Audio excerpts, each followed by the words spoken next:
welcome to today's community presentation. I'm really excited to be hosting today. It's been a while, and I really missed hosting afikra, mostly in person. It's been almost a year since our last in-person afikra, so I'm glad to be back, and I'm glad to be hosting particularly this one with Khaled, who I haven't seen in a while. So I'm excited to hear from you. And welcome everyone. And Khaled. Thank you, Lean.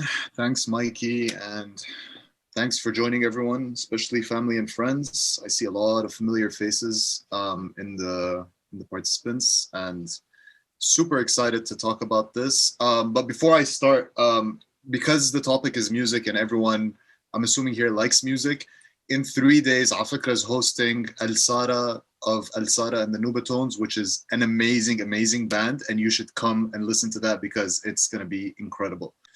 So I'm going to be playing some music throughout the presentation. Some of it might be a little loud, so just keep your finger on your volume button. I'll try to make it as pleasant as possible, but if it gets too loud, you may need to drop it. So today I'm going to be exploring Andalusian music throughout the sort of golden age of Andalus and how it influenced the sounds of today. This is actually the third time I give this presentation in about 5 years, and I love it.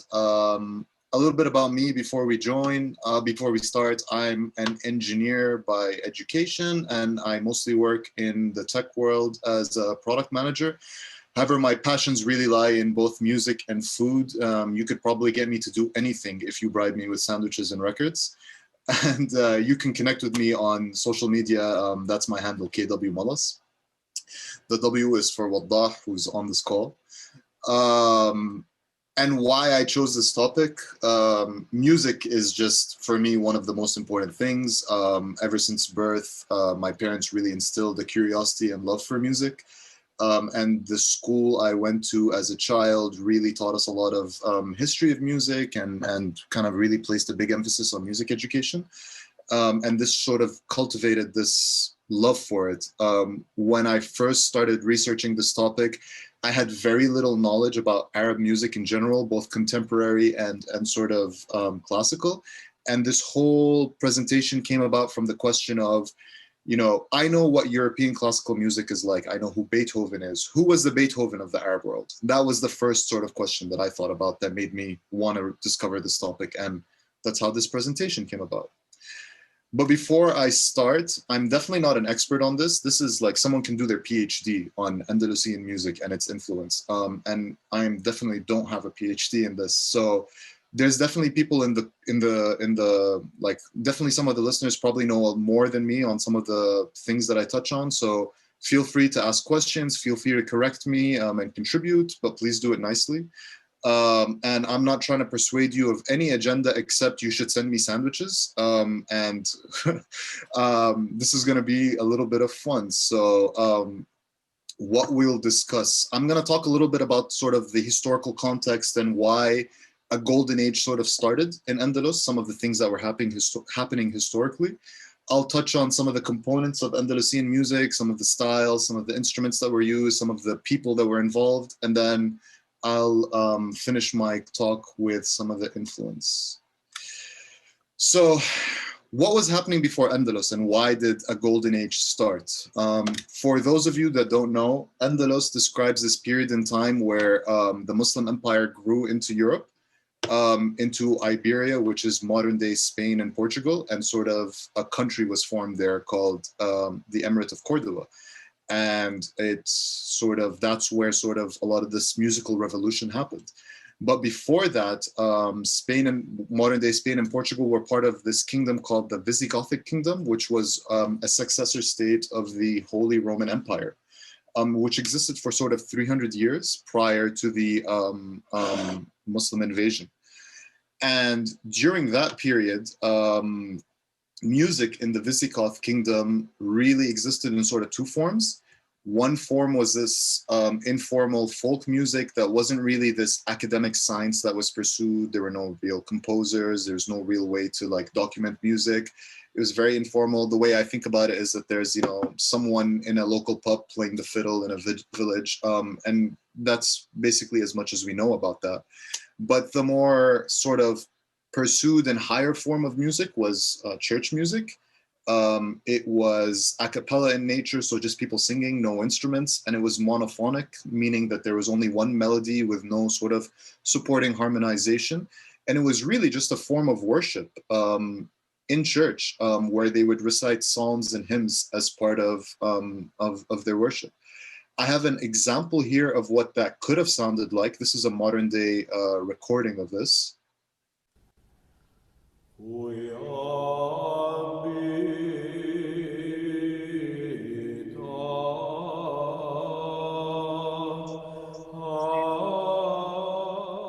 But yeah, so that was an example of what sort of music sounded like in the Visigoth kingdom. And it was very sort of meditative. And I think, you know, prayers sort of puts you in that sort of state of mind. And I think it played, it sort of, it fulfilled its role very appropriately.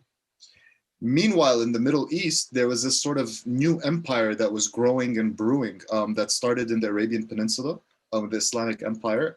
At the first sort of stage of it was called the Umayyad Caliphate, or Al-Khilaf al-Umayyah for Arabic speakers. And it really was this massive expansion of land. It started in the Gulf, and then it sort of grew into North Africa and into Mesopotamia and Persia. And it was the rise of sort of cosmopolitan life. This was sort of like a golden age for Arabs and Muslims, and it, what was happening there was a lot of cultural, ethnic blending and scientific blending. A lot of scientists were discovering new things. A lot of cool things was happening during this period. And someone can do a huge sort of afikra talk about what was happening during this period. Music at this time was starting to grow in popularity and importance. And because cosmopolitan life was becoming more and more of a thing, music started becoming this art form that was being practiced in the courts of rulers in big cities like Damascus and Baghdad. Music was a secular art form at the time. And that was sort of the best gig you can get. Like, you were a superstar, you were like, you know, Justin Bieber. If you got to hang out with the rulers and play your music for them, they would be your patrons. I'm very sorry that I used Justin Bieber as an example, but one of the most sort of central figures in music during this time, before the Andalusian golden age, was a Persian gentleman named Ibn Muwashshah. He was born in Medina. And he was a music historian and theorist, as well as a oud player and a singer. And what he did was he decided to go travel across this new empire that was being formed. And he wanted to learn about music across all these new cities that were part of this country. And he traveled mostly to Persia and Mesopotamia. And what he discovered was that they had very unique ways of writing down their music and documenting it in you know, and because they were able to do that, it was much easier for them to be able to share their music between different artists and different musicians. And it was easier for music to sort of spread. So what he did was he took the rules of how they write the music and retrofitted it to the music that came out of Arabia at the time. And by blending these sort of two concepts, music was able to spread to the furthest regions of this empire. And that's how music sort of spread into Iberia when the Muslims crossed into Europe. I want to talk about an art form that sort of kind of was sort of started in this during this period in the Arab world, and it's the Qasida, which is a poetic art form. It has a very sort of strict poetic meter, so you have to intonate every line or every couplet in the same way. It had a single rhyme ending. And during this time, it was almost like a propaganda machine or a political tool to venerate leaders. So, you know, I'm a general, I go, I win a bunch of battles, and I come back and I have this poet at court who's talking about what a brave and awesome person I am. And this art form has existed and lasted through the test of time and actually exists today in almost exactly the same format. I want to play an example by a modern day Palestinian poet called Ibrahim Tuqan, who's amazing. You should go check him out. But just to give you an idea, and even if there are non-Arabic speakers on this call, you don't really need to understand what's being said to sort of feel the rhythm of the poetry. يقول وما درى بمصيبتي قم للمعلم وفه التبجيلا اقعد فديتك هل يكون مبجلا من كان للنشء الصغار خليلا ويكاد يفلقني الأمير بقوله كاد المعلم أن يكون رسولا. All right. So let's talk about actually Andalus and how it formed into its own country. In the 700s Common Era, Moors and Arabs start crossing the Strait of Gibraltar into Europe, and they start conquering Iberia.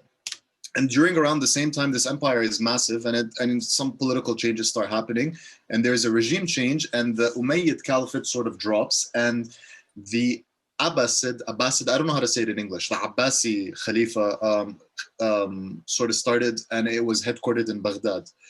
And throughout this, the massive empire started breaking up into a few smaller empires, and basically the European part of the empire were like, you know what, guys, we're just going to be our own country. And they declared independence from the rest of the empire, and they became the Emirate of Cordoba in 756. And that's sort of what really kicked off this golden age, because the rulers of this land recognized that there were all these like European Christians and Jews that were the original inhabitants of this country, and they sort of were very interested, mostly less in politics and more in like trade and culture and science. And so they fostered this sort of culture of religious tolerance where all they wanted to do was live in this sort of like utopian society. And there's a lot of sort of research around the myth of Cordoba and the myth of Andalus about how it was this, you know, amazing, incredible place. And so many different things happened there where like science was advanced, culture was advanced. There's something about chess, and I mean, we can spend the whole afikra talk talking about this, but suffice to say, it was during this period where a lot of the musical advancements and things, the cool things that happened in music, happened in Andalus. It was mostly between the 700s and about 1031, which is when the Spanish reconquest started. So Europeans started taking back the land from the Emirate of Cordoba until they basically pushed out the Moors back into North Africa in 1492. So what was the music like during this period? I want to talk a little bit about the characteristics of the music and very much about who the central figures were. And there's one name that sort of was central to all that was happening in Cordoba, and this was Ziryab, whose real name was Abu al-Hasan Ali ibn Nafi. His given name, Ziryab, means black bird, and that was given to him because of his dark complexion and his beautiful singing voice. And a lot of historians dispute where his original ethnicity is from. Some people say he's East African, some people say he's from Baghdad. No one really knows. But he used to be a singer in the court in Baghdad of the Abbasids. However, he had a mentor who was sort of like, I guess, you know, senior singer there, and who was jealous of him because he had a much nicer voice.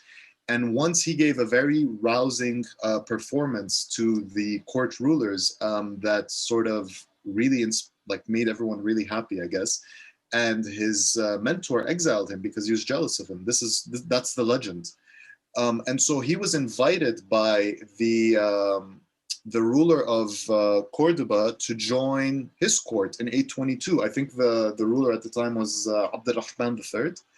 And so Ziryab moved to Andalus, he moved to Spain, and he started practicing his art there instead of Baghdad. And he was very much a humble man who had a lot of humility, and he was very popular with both the ruling class and the working class. And he was really the driving force for sort of democratizing music in Andalus and making it not only for rulers in court, but also making it for everyone. And because of him, a lot of music was performed in festivals, holidays, religious holidays, and a lot of more public events.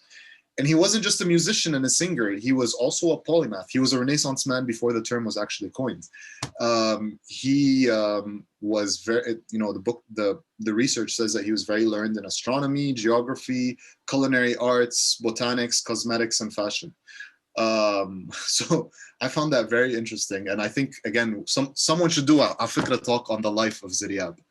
But his direct contributions to music were he opened the first music school in Andalus and Europe that taught singing, and he apparently introduced new methods to teach singing. His school was co-ed. It had both male and female students, and someone can fact check me on this. I don't know if this is true, but I believe it's the first co-ed singing school in history, or in recorded history rather. He also helped develop the oud, and I'll talk a little bit about the oud in a second, but he added the 5th string pair into the oud, and he really focused on improving the materials that were used for its construction, the wood, and the methods to build it. Because as you'll see a little bit later, the oud is quite, you play it quite vigorously and roughly, and it needs to be very sturdy for you to be able to, express yourself very musically with it. And maybe the single most important thing that Ziryab contributed to music anywhere is that he started using an eagle's beak as a plectrum or a pick to play his oud rather than playing with your with your fingers rather. For any guitar players or oud players, you know what a pick is. It's a little piece of plastic nowadays that you use to play the guitar.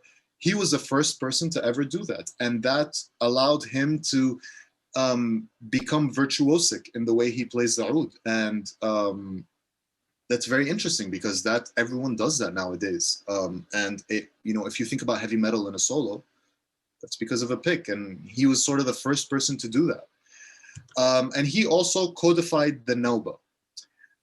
What is a Nawbat? A Nawbat is a piece of music, kind of like a symphony, if you think about it. It's a complex, long piece of music that has a very specific arrangement and structure. It had 5 sort of sections each one was called a mizan, and each one had a different time signature and feeling, so that it would, take you through this emotional journey. So if you think about Beethoven and his symphonies, each symphony had a movement, different time, different sort of feeling. It's the same thing with a Nawbat. Nawbat is essentially another word for symphony. It just refers to the music that came out of Andalus.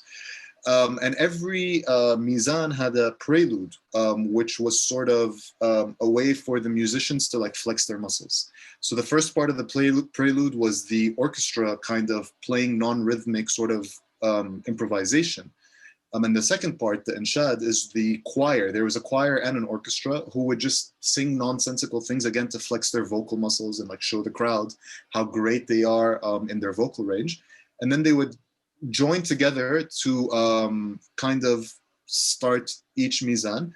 And he sort of wrote down the rules of how composers should express their creativity in music. Unfortunately, there isn't a single Nawbat that actually stood the test of time in terms of repertoire. We don't know what Ziryab's 4th Nawbat sounds like. No one knows this. None of this music ever got written down and lasted till now, which is quite sad, but I mean, it is what it is. I'm going to talk a little bit about 2 main instruments that sort of featured in these orchestras. And the first one, unsurprisingly, is the oud. It is the quintessential Arab instrument, and there's a lot of dispute about its origins. It's lasted for thousands. It was invented way before Andalus, and I mean, someone can give a whole sort of college course on the oud, but it has maybe origins in Palestine or Babylonia. It's an improvisational solo instrument. The modern version of it usually has 11 strings, 5 sort of string pairs, and an odd one out. It doesn't have any frets, and that's a really important note because it was designed to play Arab scales, and Arab scales are a little different than Western scales. If anyone here plays like the piano, for example, the standard Western scale has 12 semitone notes, 5 main notes, A, B, C, D, E, F, G, and then little half notes in between. Arab scales actually have 24 notes because they have half flat notes. So if you think about C sharp, the Arab scale has C sharp sharp. And that's that. I mean, again, someone can give a talk about this, but I want to give you an example of what oud solo sounds like. And this is Rahim al-Hajj. He's an Iraqi oud player, and this.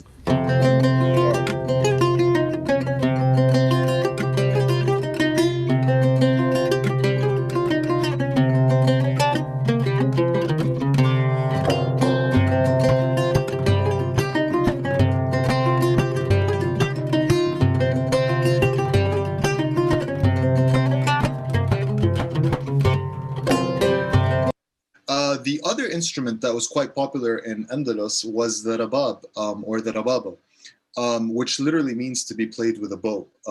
This was more of a supporting instrument that helped support the main solo melody of the oud. It had this almost like voice-like quality, and you'll hear that when I play an example of it right now.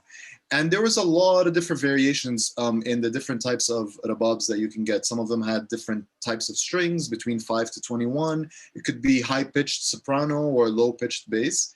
And it was played with a bow, almost like a violin. And I'll play you an example of what it sounds like.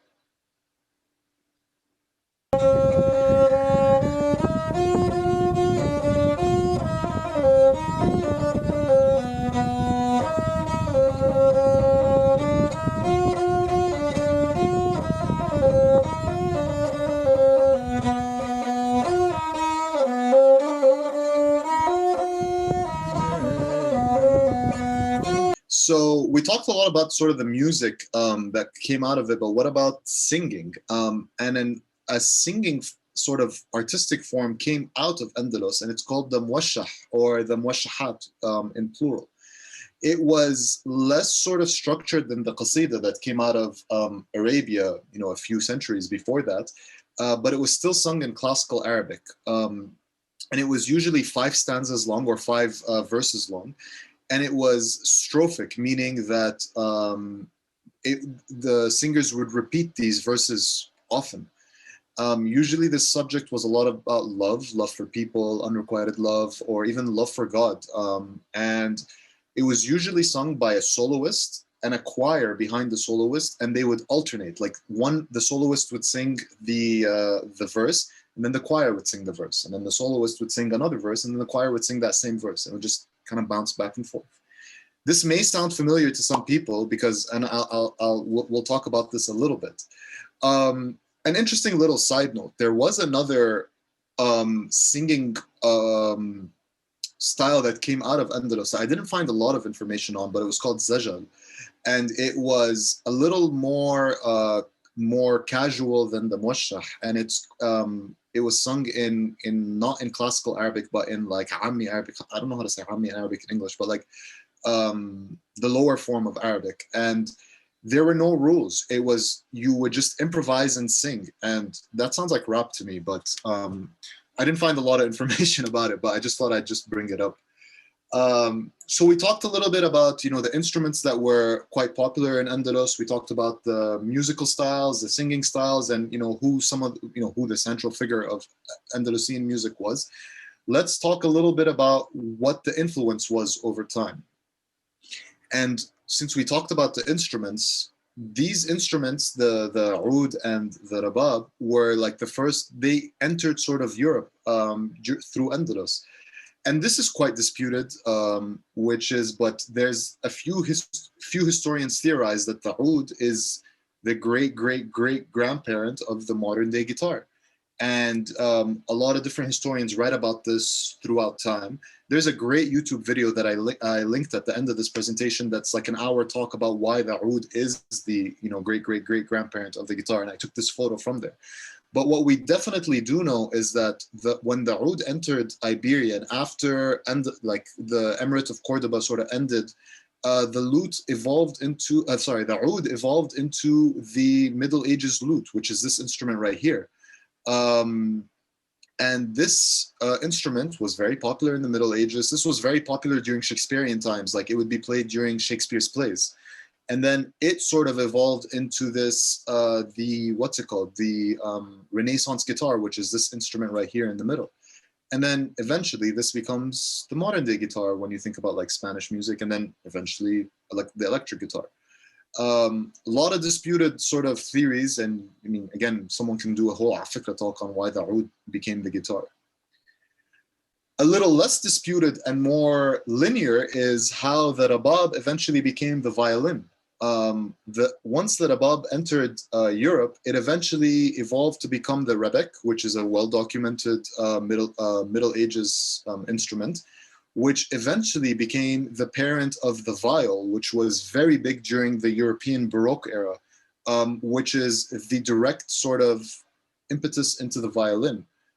And this just sort of blows my mind, because when you think about the cultural significance of the violin, both in classical eras and in the modern era, none of this would have happened if Andalus didn't exist as a golden age. It's where the instrument first entered Europe.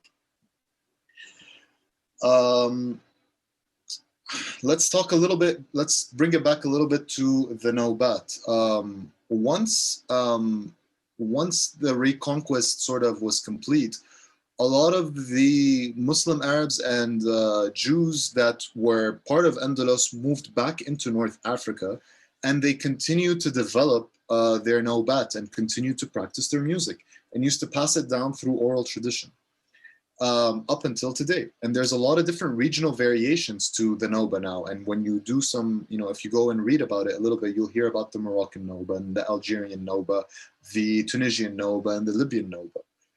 And all of them have, you know, like one has 6 movements, one has 4 movements. There are a few different variations, but definitely the music sounds Andalusian. And actually in Arabic nowadays, if you actually talk about Andalusian music, you're actually referring to North African music.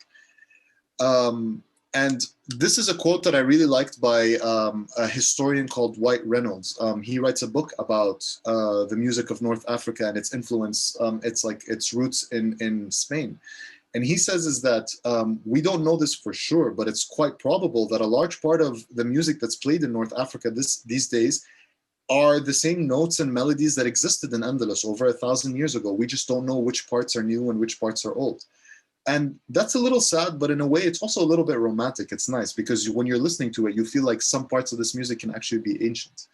And I want to play an example of a modern orchestra from Morocco here.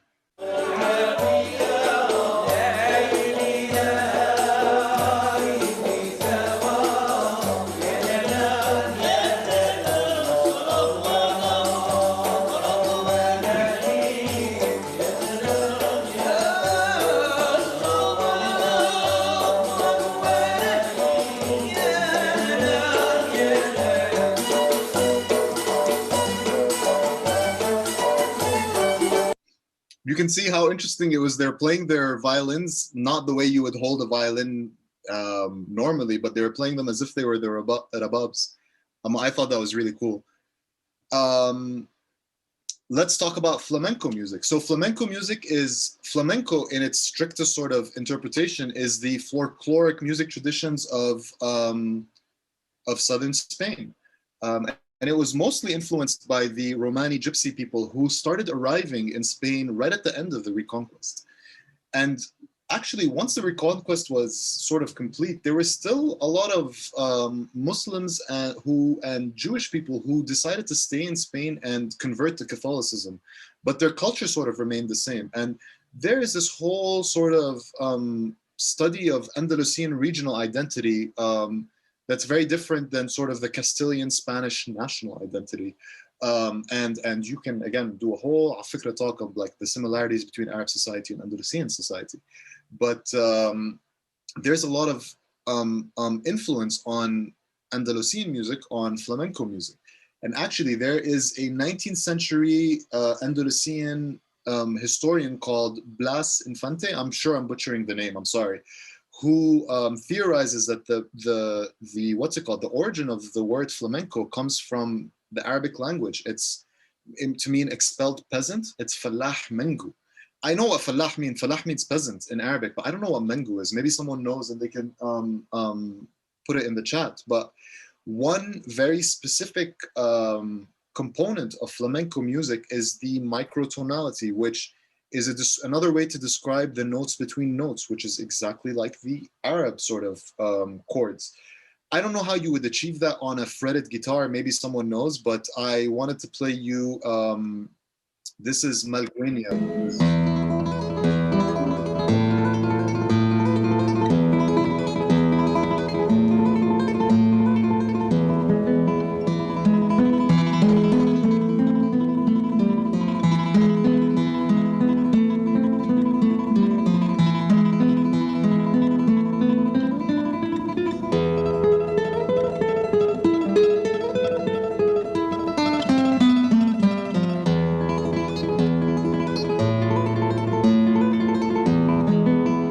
That was pretty cool.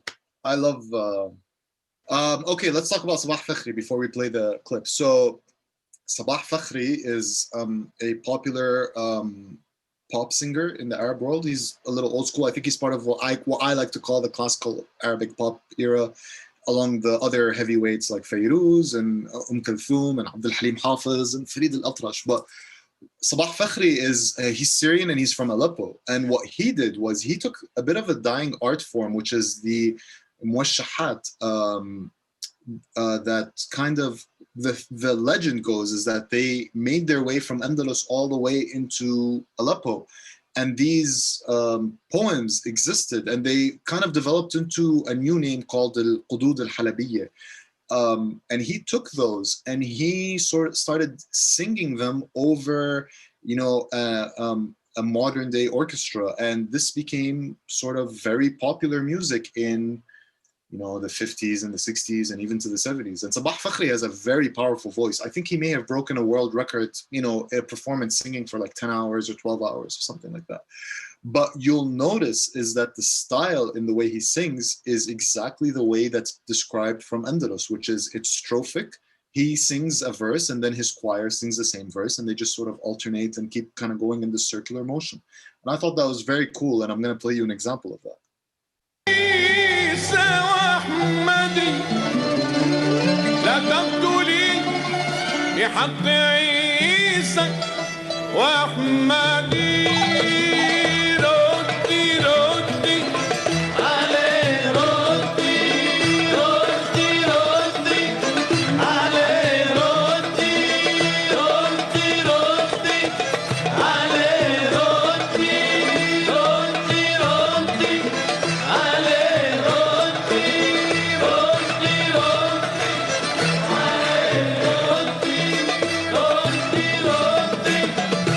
An interesting thing to note is that the Muwashshawat, so the two modern day countries that were most influenced by Andalus are Syria and Morocco.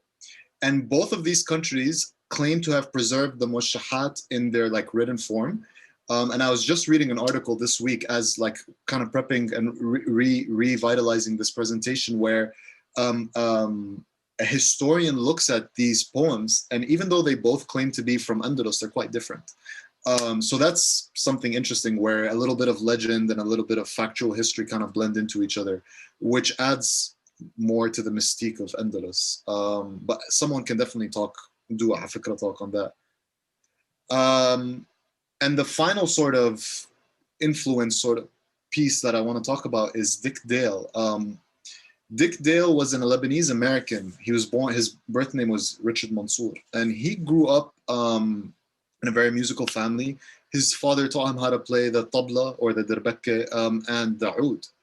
And like any teen who I think he was a teenager in the 50s, he started picking up the electric guitar, which was a very popular instrument at the time in the States, and he started playing it.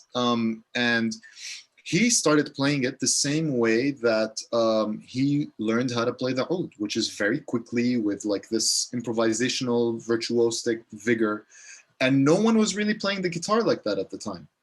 And he used to break guitars a lot and he became very popular. His sound became, he like created this genre of music called surf music in California, which is where he lived. And he actually was friends and with Leo Fender, who created the Fender Guitar Company, which is one of the two biggest guitar companies in the world. And he actually helped Leo Fender develop these guitars because he used to break them all the time because of how intensely he used to play. So Leo Fender used to work very hard to try to create these guitars that were very robust and could handle Dick Dale's style of play. I mean, that almost sounds like Ziryab improving the oud. And eventually that sort of resulted in Fender's main first product. It's not the Stratocaster, it's another one. I can't remember which one it's called, the first one. But Dick Dale also helped him develop, amps and actually the reverb pedal, which are the main sort of instruments used in, and like effects pedals that are used in like rock music, heavy metal, and everything.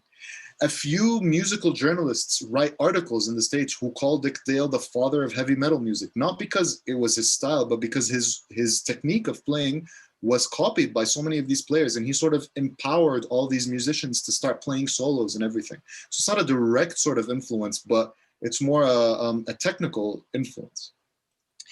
Dick Dale's biggest hit was actually a traditional Ottoman song called Misrlu, Misr being Egypt, the name, the Arabic word for Egypt. He didn't write this song, but the way he played it on the guitar made it sound very Oriental and everything. And I'm pretty sure everyone on this call knows this song, but might not know it in name because a very famous movie in the 90s played it as its theme song and sort of created this resurgence for Dick Dale's popularity. I'll play it for you right now.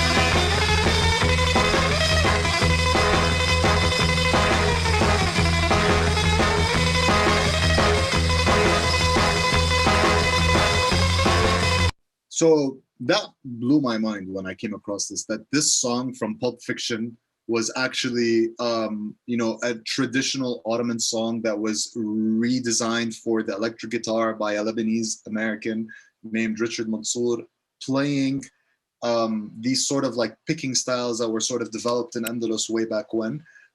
This kind of like was super exciting to find out. And the first two times I gave this talk, actually, Dick Dale was still alive. He unfortunately passed away in 2019, but Allah yarhamu, he had a very long and full life and career.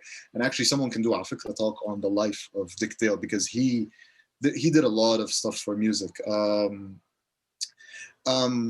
But yeah, so that's sort of the end of the sort of influence part. There are other things, if you like, once you know and like read about kind of Andalus and all these sort of topics around Andalus, you'll start to notice this in modern Arabic music. And some of the bands you listen to, you'll start to pick up on little things that you think like what that might be an indirectly influence from Andalus.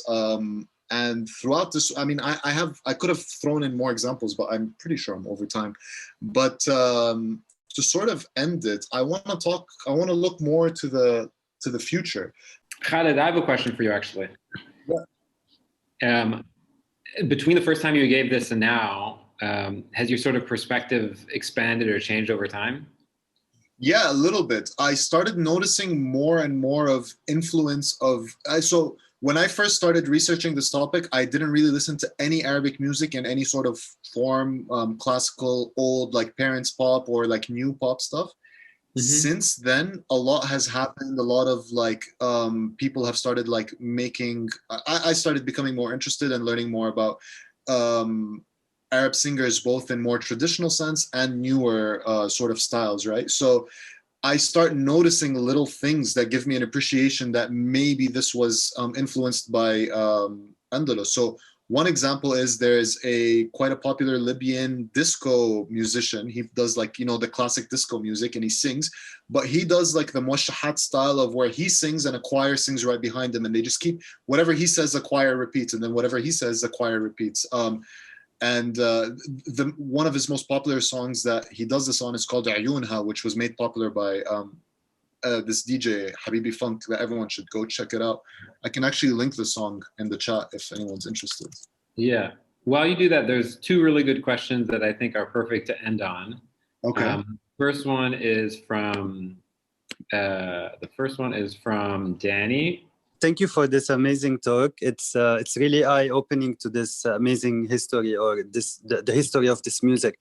My question is just about how can we really keep this music alive in our modern days with whatever coming in the music industry. So can you recommend maybe artists or bands that play this kind of music to keep listening to it and spread the music, and then the awareness or knowledge about, like, with friends and people? And also, would you recommend something else to do to keep this music alive or noticeable? Yeah, absolutely. So I think the top sort of two names that come to mind are Sabah Fakhri, who I kind of gave an example of. He really, from the Muwashshawat style, so like the singing style, he's the person that kind of really popularized and kind of like, as much as possible, is preserving that style. From a musical sense, it's the orchestra of Tangiers, which is a Moroccan orchestra that tries to play that music. And there are a few others, Danny, and I'm posting a link to an article that I found a long time ago that lists a bunch of these musicians. There's a bunch more in there that are interesting and that do different takes. Some of them do a more modern take. They're all really cool people to check out. Great. And then the last one is from Eric. Eric, do you want, let me ask you to unmute. Hey, Khaled, thank you so much for the talk, man. I just wanted to ask why Syria in particular inherited the Andalusian musical tradition. That is a great question. I think so. Syrian identity and I think Arab identity and Levantine identity in the modern ages is a little confused because Arabs spent such a long time under Ottoman rule. And I think specifically in Syria, there was a sort of like feeling of like greater Arab importance, and they wanted to sort of figure out who they were now that they were not, under Ottoman rule anymore. And the country didn't like develop naturally. It was more like Sykes-Picot. And again, I'm not trying to be political or anything like that. But what I read was that the way Syrians and Syrian artists sort of manifested their identity is by looking to the strong points in their heritage. And Andalus was always this like, again, like this mythical golden age, 1,000 years ago. So they hooked onto that. And you can see that manifested in art, like painting art. You can see that manifested in the music. You can see that manifested in poetry. And that's why Syria has this sort of like special significance. You can see that in like architectural styles. And that's why you see Syrians sort of hooked onto this idea of Andalus and the golden age of Andalus. Thank you. Yeah, I just want to say thank you to everybody. Mikey, you said you were going to share the feedback link in the chat. I think you already have. And please also don't forget to support us on Patreon.